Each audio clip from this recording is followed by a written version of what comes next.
Abacast, o podcast oficial da Abacate Digital. Uma vitamina de informações. Sejam muito bem-vindos a mais um episódio especial Mês da Mulher do Abacast, o podcast oficial da Abacate Digital. Hoje temos a honra de receber a professora doutora Solange Quimiqueda da Castrilon, uma referência na área ambiental. Ela que é professora adjunta da Universidade do Estado de Mato Grosso, UNEMAT, bióloga, mestre em ecologia pelo Instituto Nacional de Pesquisas da Amazônia e doutora em ciências com enfoque em ecologia e recursos naturais pela UFSCar.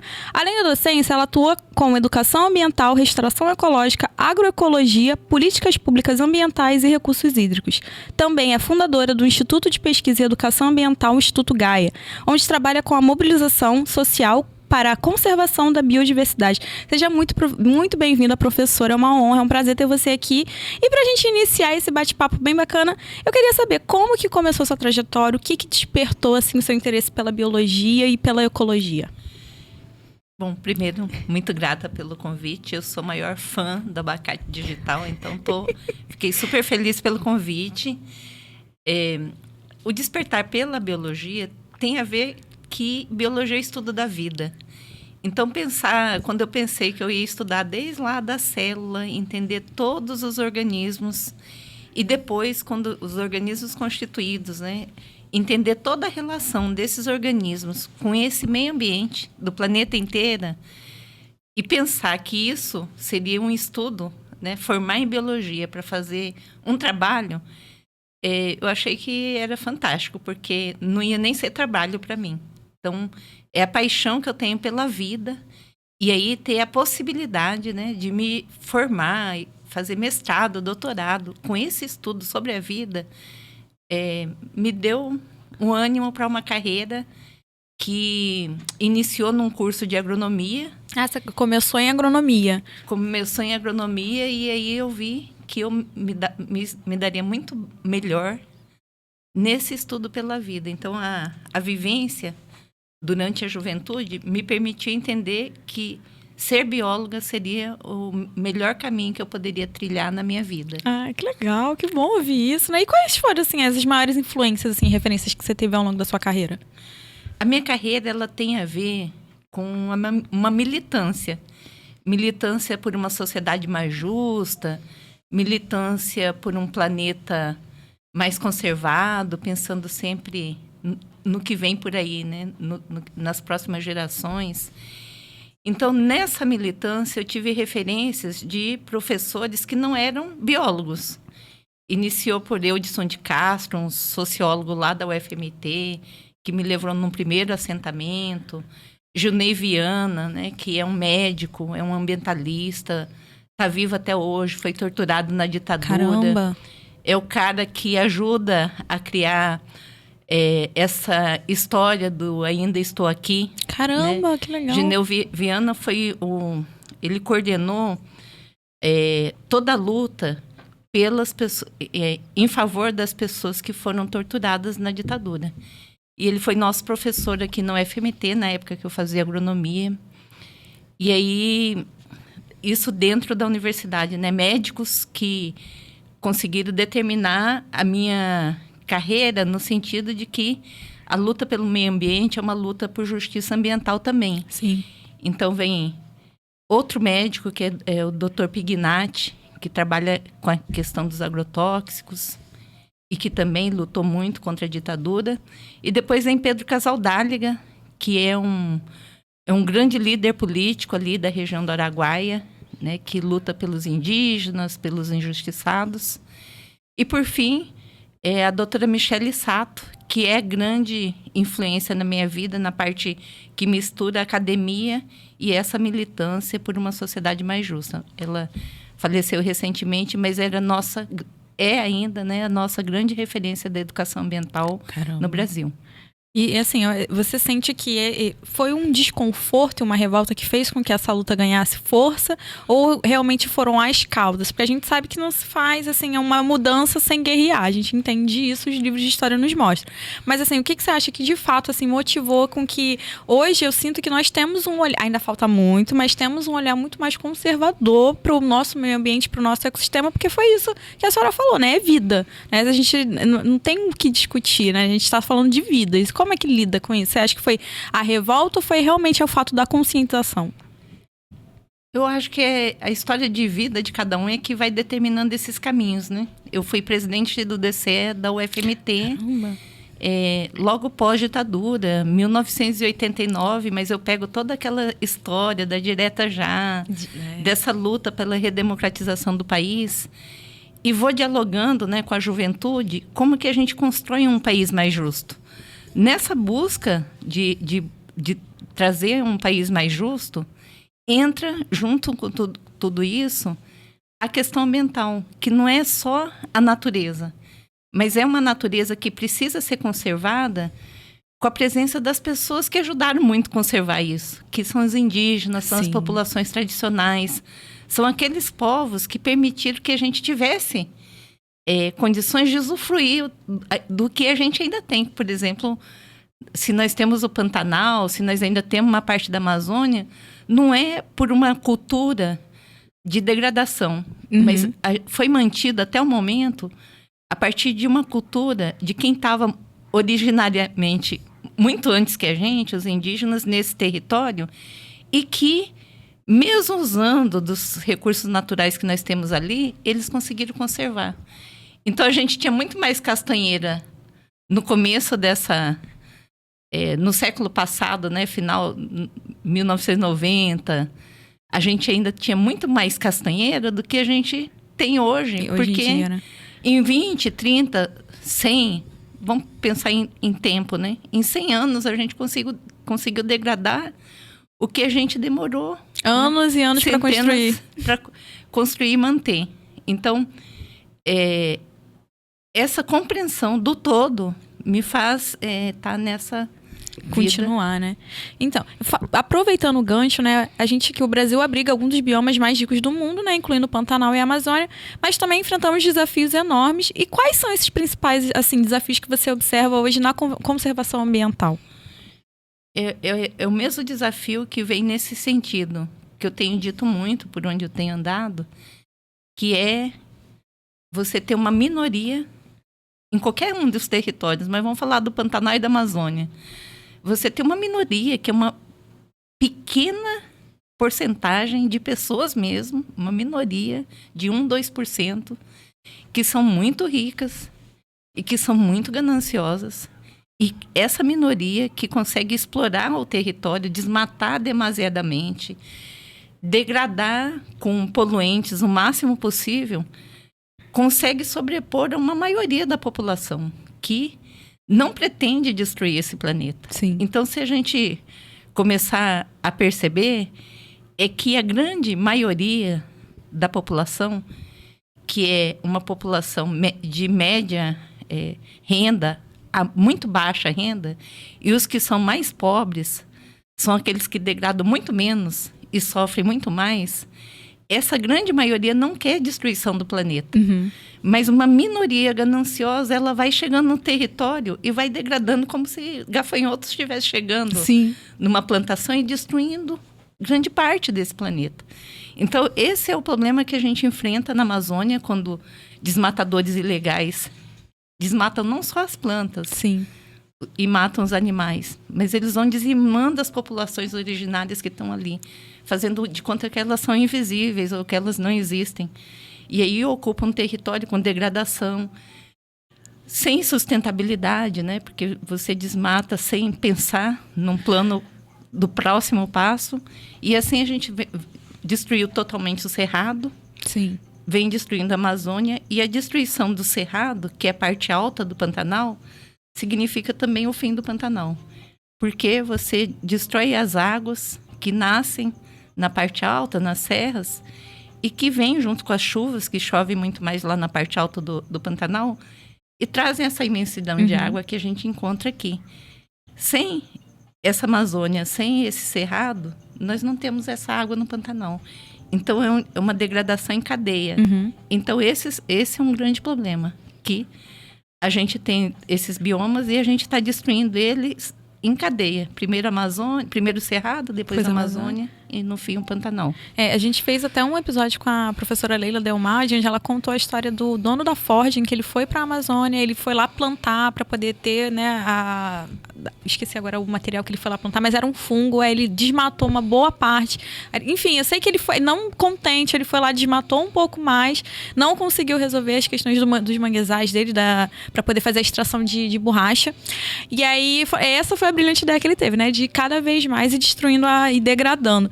E a gente vive numa região onde a gente é rica no agro, né? E como que a gente consegue hoje, pelo menos com as educação ambiental, agroecologia, como essas horas podem ajudar na área de preservação ambiental dentro desse nosso âmbito, entendendo que pelo menos acredito que o estado do Mato Grosso ele é muito rico no agronegócio, né? Então como que a gente fala que está perdendo espécies para o agro, mas como suprir esse equilíbrio? Porque a gente também tem que plantar, querendo ou não, é o que movimenta é a exportação, mas como equilibrar isso? Eu penso que, assim, nós temos que estar dispostos sempre à mesa de negociação. Dialogar com todos, né? Mas, principalmente, ter postura quando a maioria está perdendo. E esse sistema de produção que você conta a história um pouco, que você contou um pouco a história a partir da professora Leila, que também fez uma fala aqui, um sistema de produção que vai degradando um território. E aí degrada, mas não planeja restaurar. E na hora que termina de degradar aqui, vai para o outro espaço e para o outro espaço, sem pensar que todo mundo tem que ganhar e perder um pouco, porque desse jeito a gente pode ter um equilíbrio. Enquanto nós tivermos essa mentalidade de que só precisa abrir novas áreas, degradar mais, para poder ter o lucro necessário, a gente não vai conseguir ter um equilíbrio. Uma hora a conta chega, né? Porque a conta está chegando, né? O que está sendo colocado agora, muito do que vocês que são jovens, né, já ouviram falar, no século passado a gente tentava construir uma Agenda 21.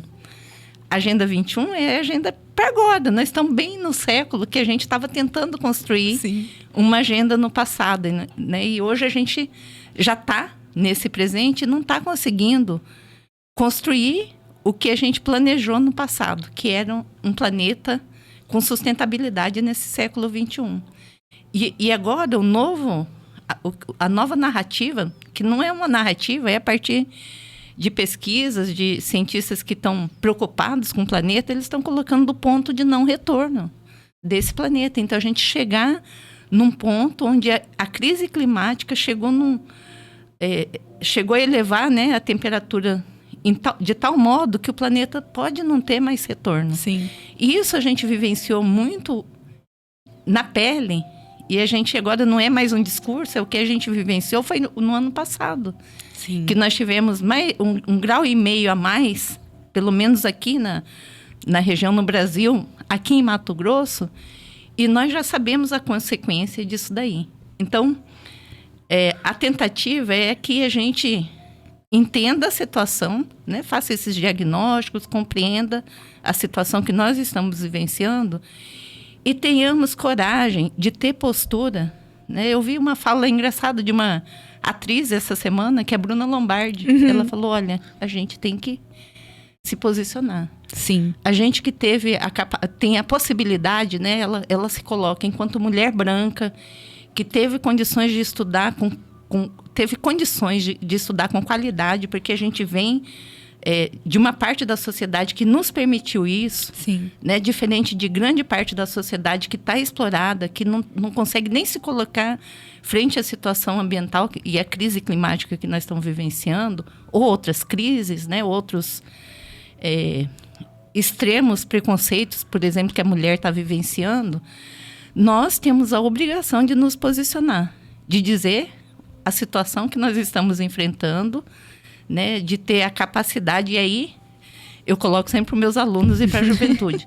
Nós que nos posicionamos, temos que estudar muito mais. Sim. Temos que saber muito mais, porque somos sempre testados. Então, ter essa capacidade de compreender holisticamente, né, tudo que nós estamos passando nesse planeta, né, o que povos e povos diferentes e aqueles mais marginalizados estão sofrendo, e ter essa postura diante do mundo, de nos posicionar. Não, e a senhora falou uma coisa muito importante sobre a questão da visibilidade. Ontem eu estava até assistindo uma reportagem sobre o Yanomami, na Amazônia, né? E sobre os garimpos e clandestinos que acontecem, do quanto isso impacta. Na sua experiência ali pela Amazônia, a senhora chegou a ver algo assim? Como é que foi? Conta um pouquinho pra gente como é que foi estar dentro desse meio, realmente. Porque a gente vê aqui de fora, a gente não vê nem um terço, né? Do que realmente acontece lá. Eu tenho colocado assim da situação muito próxima assim das coisas do cotidiano que nós vamos vivenciando. Por exemplo, quando povos ribeirinhos estão simplesmente, né, falando de águas, né, que eu sou uma apaixonada por água. Você sempre vai me ver defendendo, fazendo restauração, mas dizendo que estamos restaurando porque a gente vai precisar desse líquido que é o mais precioso Sim. nesse momento no planeta, mas ninguém percebe essa importância.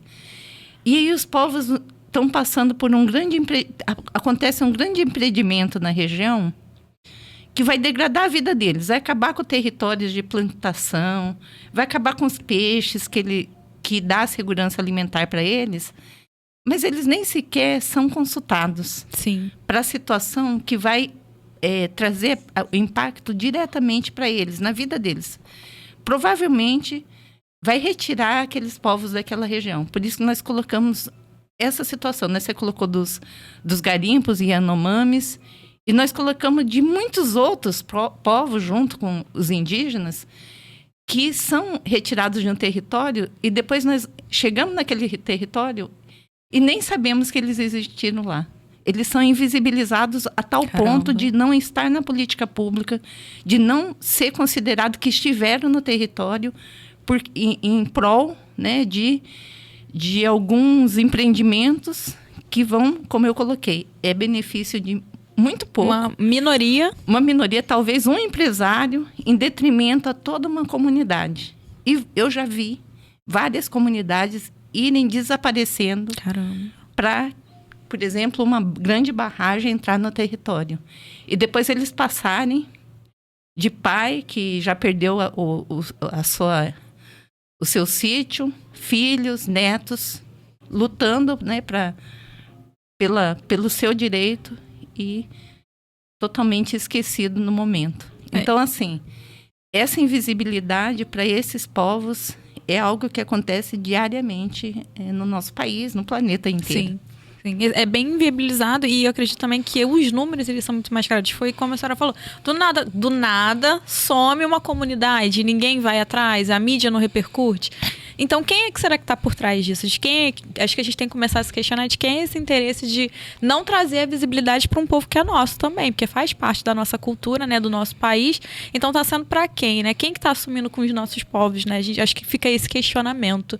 É quem que está fazendo com que eles desapareçam? Porque a gente sabe que não é alguém de baixo, é alguém com muito dinheiro lá em cima que tem essa minoria que tem um interesse próprio. E aí eu queria aproveitar esse gancho, professora, para falar agora no nosso contexto aqui do Pantanal, quais seriam as práticas assim de agroecológicas mais promissoras para esse nosso terreno, que ele é um terreno fértil, e que tem que fazer também a gente sabe que existe uma forma mais orgânica, uma forma mais construtiva de estar fazendo o nosso plantio. Quais seriam essas práticas agroecológicas?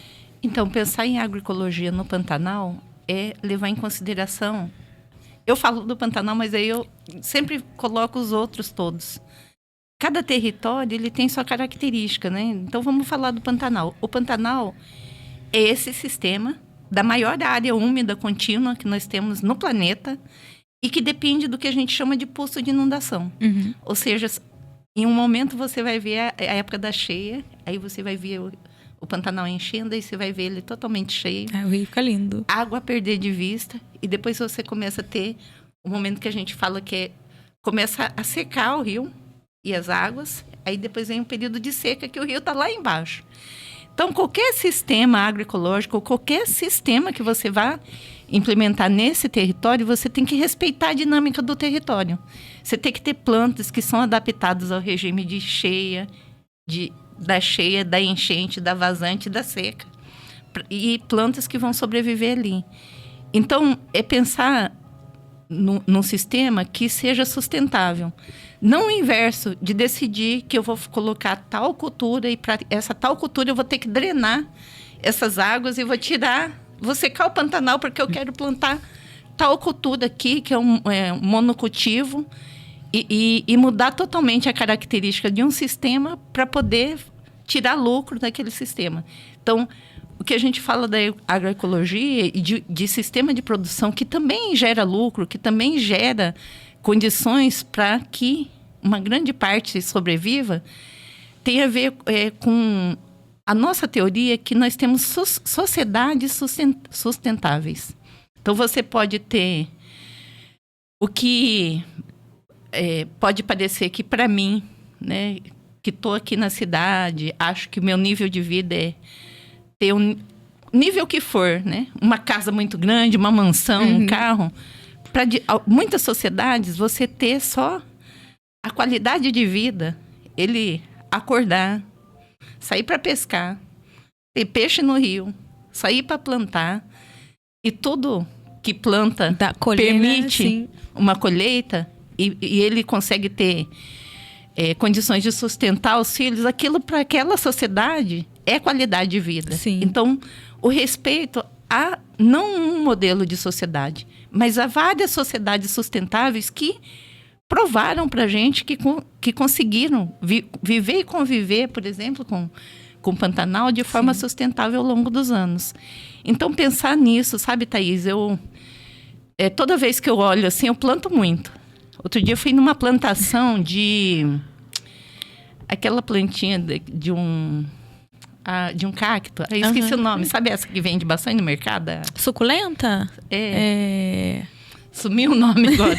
Mas vermelhona, assim, grande, que tem essa planta, essa fruta. Fui aqui, a 100 quilômetros daqui, vi uma imensa plantação disso daqui. E olhando aqui no meu próprio quintal, ou nas restaurações que a gente faz, tudo que a gente tem plantado, que a gente planta, nesse momento ainda, produz, que é uma maravilha. Assim, você vê cada flor abrindo, cada fruto aparecendo, traz ainda uma esperança, né? Eu sempre vou trazer uma mensagem que é do esperançar, né? Que é de ter esperança, mas botar a mão na massa para a coisa acontecer. Sim. Essa natureza, ela ainda permite isso.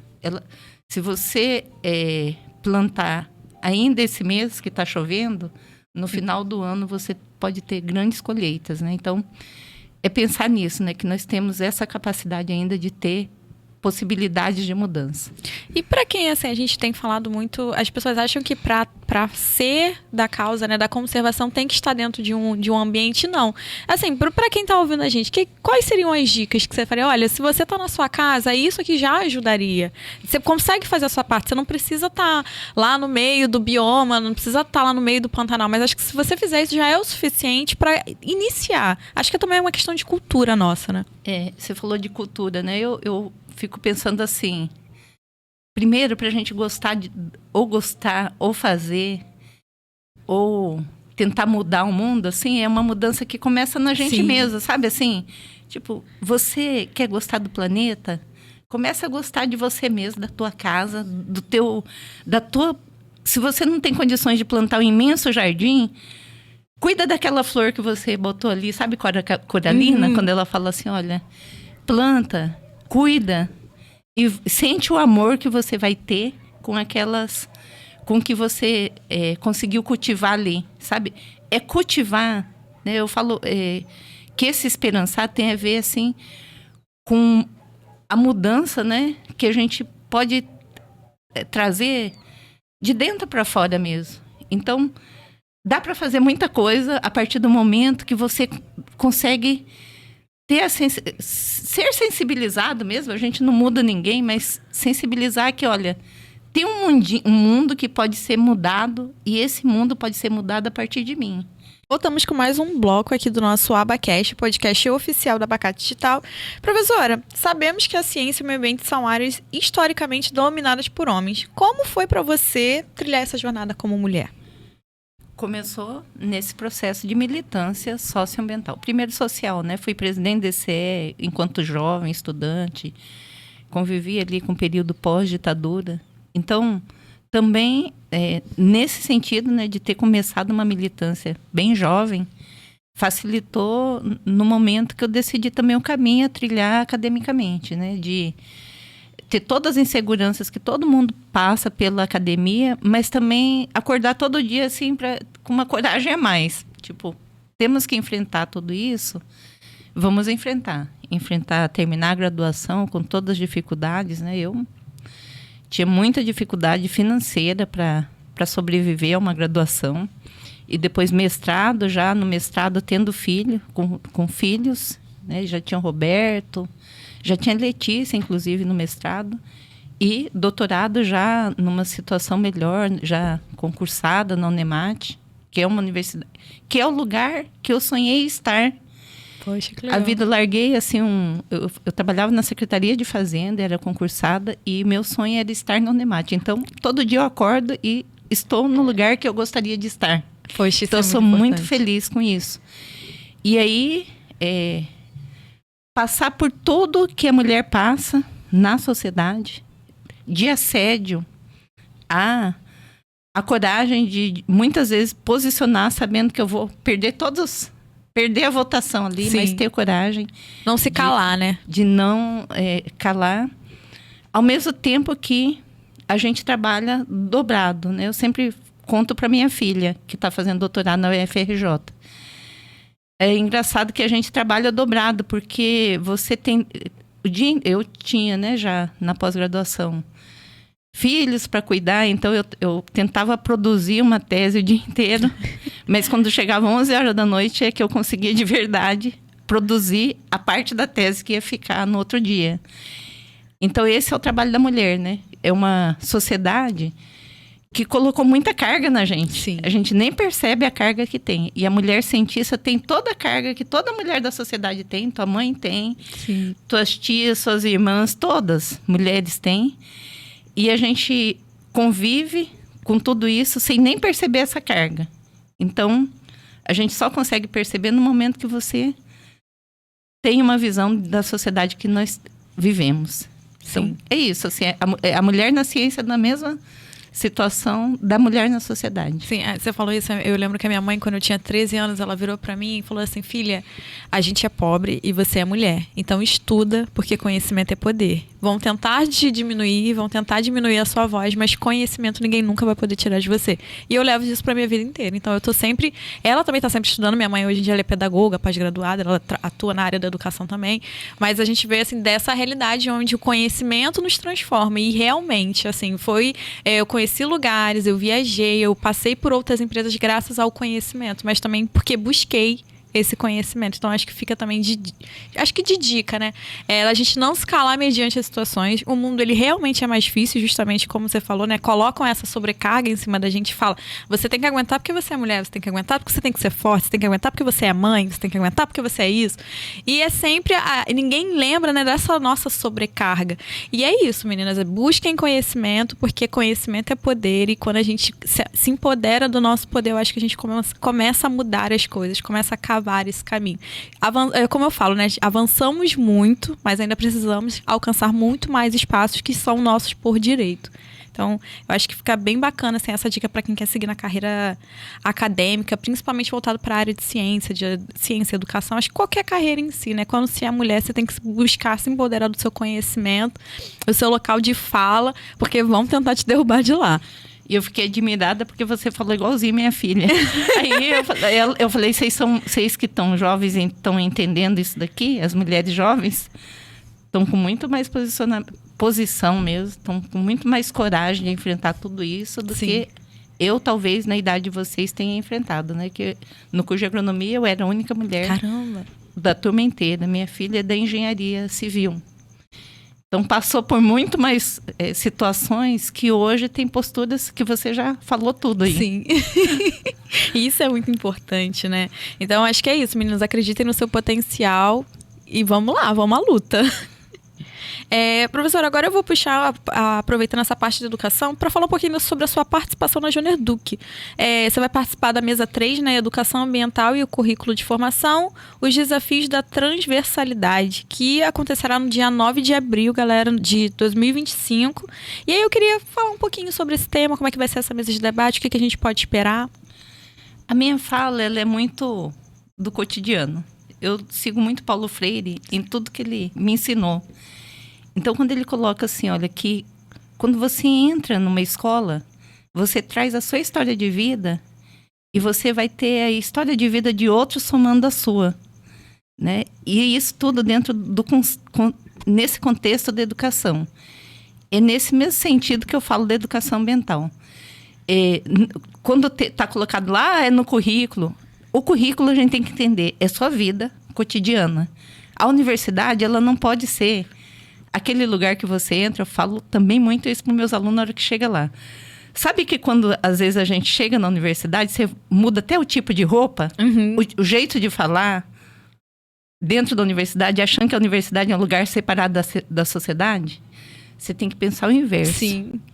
A universidade não tem que ter um muro e ser uma sala quadrada, onde ali, aquilo que está aprendendo ali não tem nada a ver com o que está lá fora.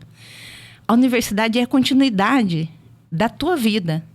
Então, quando você entrar na universidade, você tem que mais ser o que você é mesmo. Sim. Ou na sua escola, porque é a soma desse conhecimento que você traz ali, que vem dos teus pais, que veio de uma sociedade que a gente tem que respeitar muito. Que, por exemplo, na universidade pública, a educação é bancada por essa sociedade. Sim. Como um todo. Então, a gente entender isso é o primeiro passo. E aí, quando a gente está falando de educação ambiental e o currículo, tudo isso que nós estamos enfrentando aqui, toda essa crise climática, que nós chamamos de emergência climática, porque já saiu do ponto de crise, nós temos que tomar uma posição para mudar a situação que o planeta está enfrentando nesse momento, de aumento de temperatura no nível que nós vamos destruir grande parte da biodiversidade, até o momento que a gente vai destruir a nossa própria espécie. A gente tem que, em todos os momentos, dialogar sobre essa situação, seja em qualquer área do conhecimento. Então, o que é muito legal, eu já perguntei dos jovens que estão nessa sala aqui, vocês são de qual curso? Somos lá da computação. A computação, a matemática, a história, qualquer jovem, qualquer pessoa desse planeta, de qualquer área, ela tem que compreender a situação que nós estamos vivenciando nesse momento. E tem que entender mesmo, assim, porque é sua vida. É tipo, você acordar em Cáceres no final de outubro, novembro, e o céu ficou escuro. Sim. Porque incendiou tudo. Foi muito triste. Porque o clima está 1,5 graus a mais e um monte de gente do teu lado está doente. Porque isso daqui é para rico e para pobre. Toda a sociedade e todo mundo que tem vida, animais e as plantas, nesse sistema ele vai padecendo. A gente vai ficando doente num ponto que, às vezes, a gente está mudando por causa da crise climática. A gente está morrendo por causa da crise climática que está acontecendo ali e não está sendo diagnosticado que essa foi a causa. Sim. Então, é todo mundo passando pelos mesmos problemas no planeta inteiro. No currículo é a mesma coisa. A gente tem que colocar em cada espaço para que cada disciplina demonstre, da forma que for, a situação que esse meio ambiente está sofrendo, né? Que esse planeta está sofrendo. Então, nós vamos ter que conseguir ter um diálogo dentro da escola ou em qualquer lugar, demonstrando a situação que nós estamos passando. Isso, né, a gente sempre coloca, quando coloca educação ambiental, parece que a gente está falando só da natureza.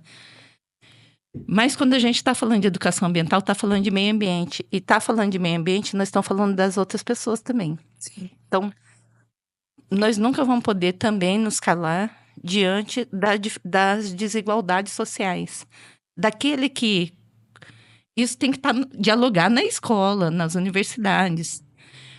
Quando tiver enchente aqui em Cáceres, ou como teve no Rio Grande do Sul, ou no Rio de Janeiro, que acontece muito, as pessoas mais pobres, elas vão sofrer e vão morrer. Sim. Uma grande parte vai morrer. Quando tiver seca e falta de água, as crianças mais pobres podem morrer, inclusive, de sede. Quando aqui, no Pantanal, a gente já viu criança buscar água quilômetros distante da fonte. Não na África, nem em desertos. Nós estamos falando daqui, né? Do lugar onde a gente vive. Então, a gente precisa, nesse diálogo, que aí, quando está colocado educação ambiental no currículo, é dizer coisas que são simples de entender. É colocar exemplos do que a humanidade está passando. Exemplo de uma pessoa aqui do meu grupo, que é meu aluno de mestrado, meu orientado de mestrado, que é seu Zé Aparecido, que apareceu lá no Luciano Huck, o homem de 1 milhão de mudas. Ele é meu aluno de mestrado, porque com 73 anos ele falou, professor, eu queria fazer mestrado. Eu falei, o que impede o senhor de fazer mestrado? E hoje ele é meu orientado de mestrado na Unemate. E aí ele vai para Tuvalu, que é uma ilha muito distante daqui, e essa ilha vai desaparecer pelo esse extremo climático e essa crise climática que nós causamos. Ela vai ser inundada totalmente, e esse povo já está começando a mudar de lugar. E ele consegue entender isso, né, no auge de um pequeno agricultor com 73 anos. Então, colocar o que a gente fala de educação ambiental no currículo é conseguir explicar com poucas palavras.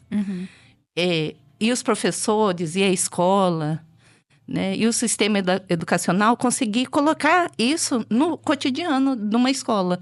Nós temos que estar preparados, nós temos que nos adaptar para esse novo mundo que está sendo destruído, para que a gente destrua muito menos gente do que nós vamos destruir, infelizmente. Sim. É porque é algo inevitável, né? A realidade, ela tá aí. Você falou sobre a questão das queimadas. Eu, até então, nunca tinha presenciado realmente uma queimada aqui. E eu já estava aqui. E quando o céu amanheceu, eu lembro até quando foi, acho que foi em setembro, final de setembro, e tava amarelo. Eu chorava, porque eu moro ali bem próximo da Unemate, mas a fumaça entrava em casa. 5h30 da manhã, eu acordei sufocada. Eu tinha que botar pano com água no chão para poder liberar a umidade, porque não tinha como respirar. E eu falava isso pra minha mãe, eu falava assim, mãe, não é 1/3 do que a mídia mostra. Não é, e olha que eu não moro em área rural, eu não moro em área perto, né, das queimadas. E aqui onde eu moro, que é considerado um centro da cidade, tá pegando fogo praticamente. E a gente ia pra faculdade, a gente de máscara. Então, assim, a realidade das queimadas, ela foi muito agressiva. Não sei se foi esse ano que eu tava aqui, mas eu achei que foi muito agressiva comparada aos outros anos. E não foi somente aqui. Eu vi que começou a ter picos em alguns lugares do Brasil, né? Também teve queimada no Rio, teve queimada em Minas, teve queimada em diversos pontos.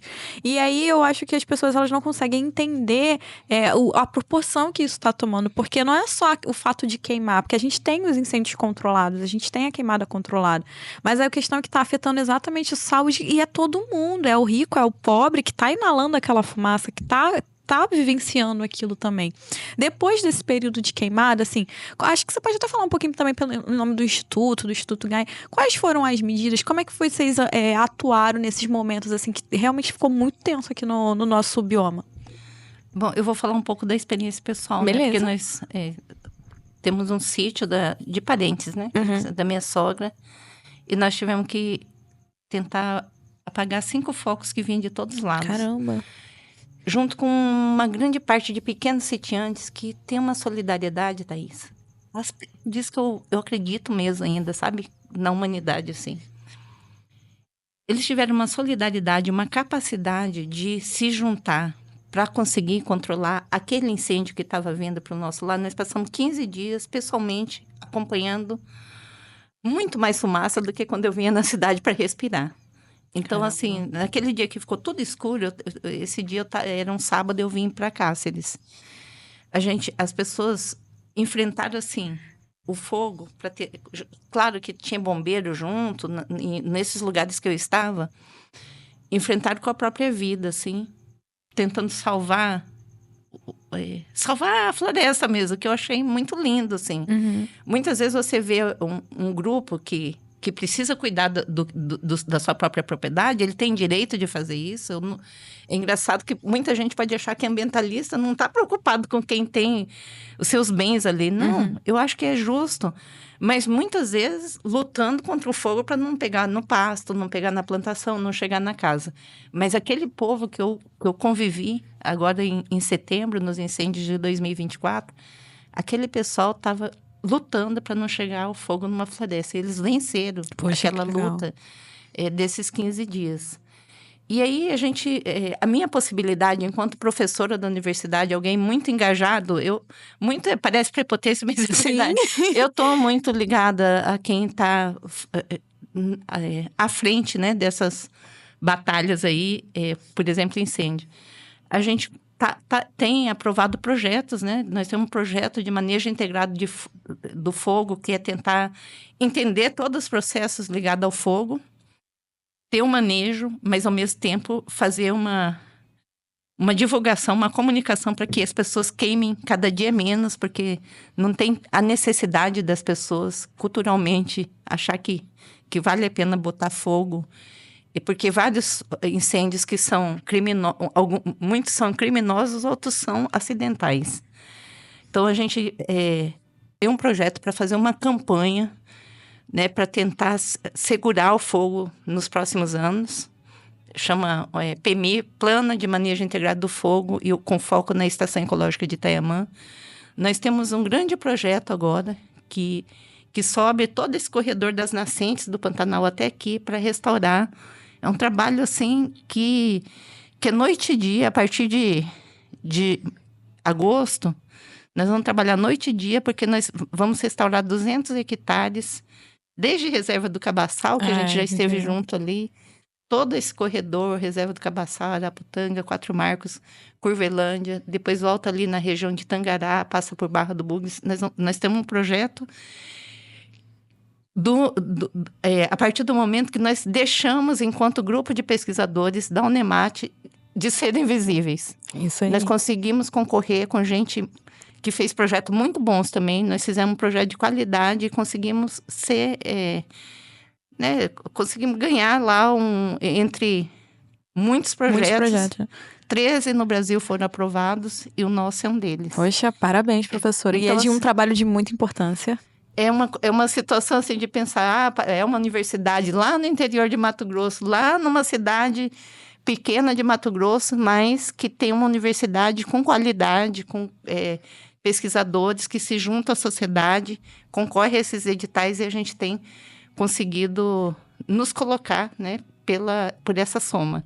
Então, é o pequeno esforço que cada um pode fazer a partir do que cada um é. Cada profissão, cada profissional, né? Nós, da Unemat, junto com o Instituto Gaia e 20 entidades de toda a região, temos esse projeto com prefeituras de toda a região para fazer restauração da parte das nascentes para que chegue água no Pantanal. Poxa, que legal. E, assim, achei muito bacana. Parabéns, professora, assim, pelo projeto, assim, e pela iniciativa. Foi como você falou mesmo, né? Acho que parte de cada um. Então, que bom que teve esse time que acreditou, né? E agora a gente vai começar a ver esse trabalho ser executado. Tem, assim, vai se iniciar em agosto e tem a previsão de se estender por...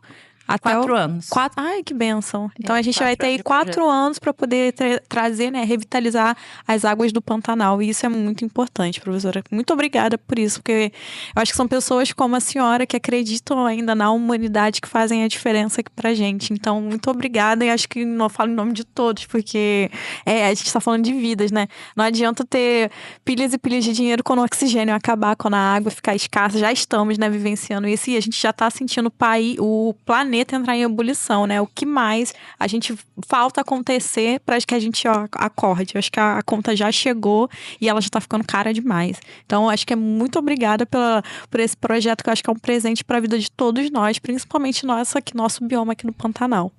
Bom, agora a gente vai dar o início a um bloco que é um pouco mais pessoal. A gente quer saber um pouquinho da sua vida pessoal. Como que a senhora, professora, consegue conciliar, assim, falando em família? Você já falou que tem filhos, né? Como consegue conciliar a vida acadêmica e a vida pessoal?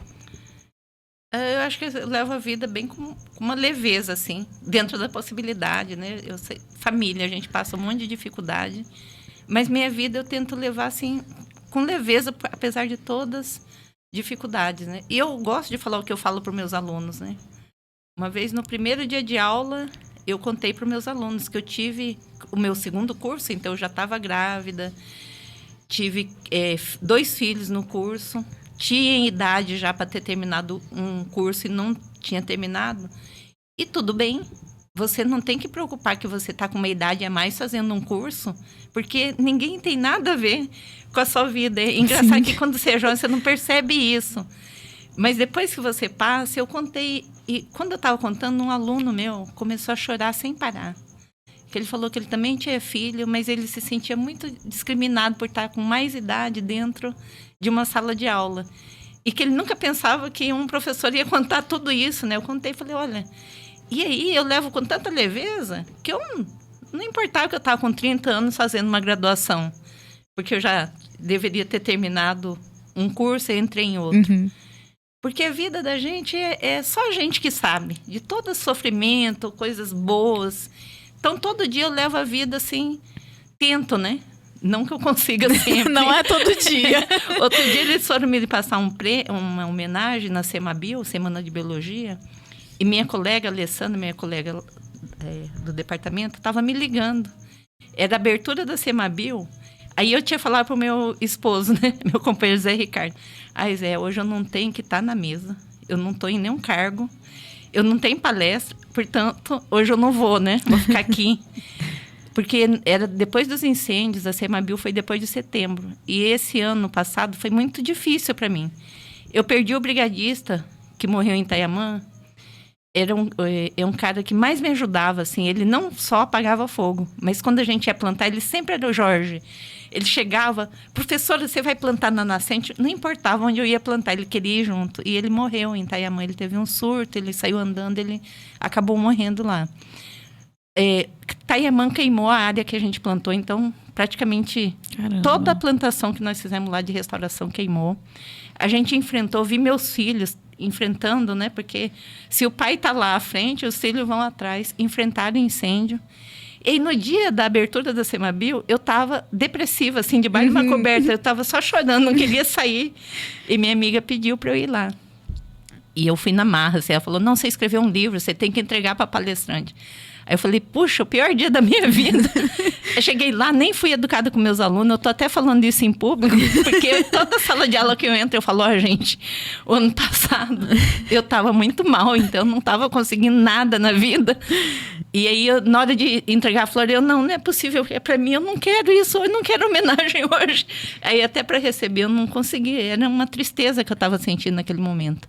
Ou seja, quando eu falo assim, levar com leveza, ser feliz todo momento, mas com todos esses altos e baixos. Então, é desse jeito que eu tento levar a vida, Assim, eu me encanto com tudo. Por exemplo, já que é o último bloco, para finalizar, então, eu faço essas coisas. Tipo, um pé de jabuticaba meu que dá fruto, eu chamo meus alunos para falar, tá cheio de jabuticaba aqui em casa hoje. O quintal é uma bagunça, mas o pé é lindo, tá cheio de jabuticaba, vem comer aqui.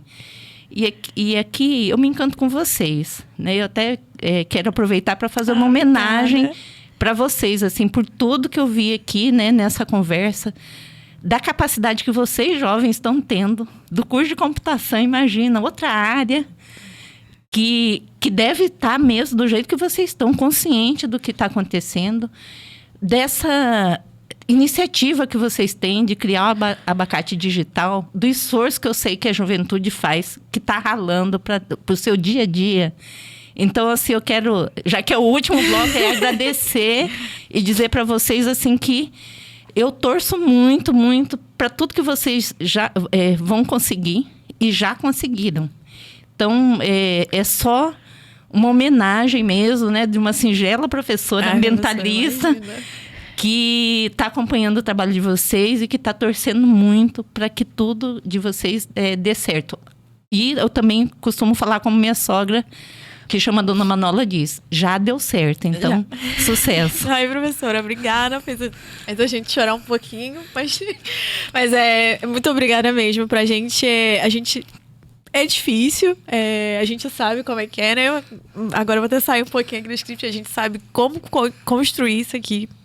Ninguém queria patrocinar, ninguém queria investir.